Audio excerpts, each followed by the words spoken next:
दोस्तों, तिरंगा भारत का सार प्रदर्शित करता है। भारत का राष्ट्रीय ध्वज प्रेम, शांति और एकता का प्रतिबिंब है। तिरंगा देश की अखंडता और संप्रभुता का प्रतीक है। भारतीय ध्वज के इतिहास का बड़ा महत्व है। 15 अगस्त 1947 को अंग्रेज़ों से भारत की आज़ादी से कुछ दिन पहले 22 जुलाई 1947 को आयोजित संविधान सभा की बैठक के दौरान देश के राष्ट्रीय ध्वज को उसके वर्तमान स्वरूप में अपनाया गया था। तिरंगे की पहली कल्पना से लेकर इसके आज के स्वरूप में कई बदलाव हुए हैं। तो दोस्तों, आज की वीडियो में हम जानेंगे तिरंगे की कहानी को 1906 से लेकर 1947 तक। तो दोस्तों, वीडियो के अंत तक ज़रूर बने रहे। हमारे राष्ट्रीय ध्वज की समय रेखा। भारत का पहला राष्ट्रीय ध्वज 7 अगस्त 1906 को कोलकाता में पारसी बागान स्क्वायर यानी कि ग्रीन पार्क में फहराया गया था। इसमें लाल, पीले और हरे रंग की 3 क्षैतिज पट्टियां शामिल थीं, जिनमें वंदे मातरम लिखा हुआ था। माना जाता है कि स्वतंत्रता सेनानी सचिंद्र प्रसाद बोस और हेमचंद्र कानूनगो द्वारा डिज़ाइन किए गए ध्वज पर लाल पट्टी में सूर्य और अर्धचंद्र थे और हरी पट्टी में 8 आधे खुले कमल थे। दूसरी बार भारतीय ध्वज जर्मनी में फहराया गया था। 1907 में मैडम कामा और उनके निर्वासित क्रांतिकारियों के समूह ने भारतीय ध्वज जर्मनी की ज़मीन पर फहराया था। होम रूल आंदोलन के दौरान भी ध्वज को फहराया गया था। 1917 में डॉक्टर एनी बेसेंट और लोकमान्य तिलक ने होम रूल आंदोलन के हिस्से के रूप में एक नया झंडा अपनाया। इसमें 5 लाल और 4 हरी क्षैतिज पट्टियाँ थीं और सप्तऋषि विन्यास में 7 सितारे थे।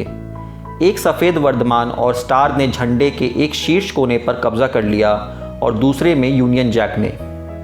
इन सभी संस्करणों के बाद झंडे का अंतिम संस्करण, जिसे हम आज भारतीय तिरंगे के रूप में जानते हैं, वह पिंगली वेंकैया द्वारा किया गया था। वर्तमान भारतीय तिरंगे के डिज़ाइन का श्रेय काफ़ी हद तक एक भारतीय स्वतंत्रता सेनानी पिंगली वेंकैया को दिया जाता है। कथित तौर पर वह दूसरे एंग्लो बोअर युद्ध के दौरान महात्मा गांधी से दक्षिण अफ्रीका में पहली बार मिले थे, जब वह ब्रिटिश भारतीय सेना के हिस्से के रूप में वहां तैनात थे। राष्ट्रीय ध्वज को डिज़ाइन करने में वर्षों के शोध हुए। 1916 में उन्होंने भारतीय झंडे के संभावित डिज़ाइनों के साथ एक पुस्तक भी प्रकाशित की। 1921 में बेजवाड़ा में अखिल भारतीय कांग्रेस कमेटी में वेंकैया ने फिर से गांधी से मुलाकात की और ध्वज का एक मूल डिज़ाइन प्रस्तावित किया, जिसमें 2 प्रमुख समुदायों हिंदू और मुस्लिमों के प्रतीक के 2 लाल और हरे रंग के बैंड शामिल थे।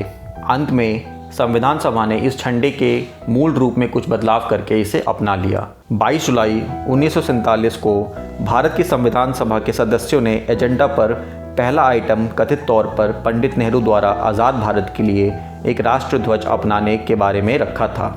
यह प्रस्तावित किया गया था कि भारत का राष्ट्रीय ध्वज गहरे केसरिया, समान अनुपात में सफ़ेद और गहरा हरे रंग का तिरंगा होगा।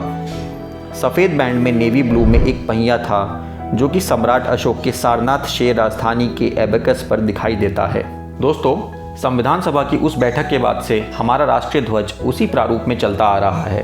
यहाँ एक और कई देशों के राष्ट्रीय ध्वजों में कई बार बदलाव हुए हैं, वही हमारे राष्ट्रीय ध्वज तिरंगे में बदलाव की ज़रूरत ना कभी महसूस हुई और शायद ना कभी महसूस होगी। तो दोस्तों, यह थी तिरंगे की कहानी। आज की वीडियो पसंद आई हो तो वीडियो को लाइक और शेयर ज़रूर करें और चैनल को सब्सक्राइब करना ना भूलें। जय हिंद।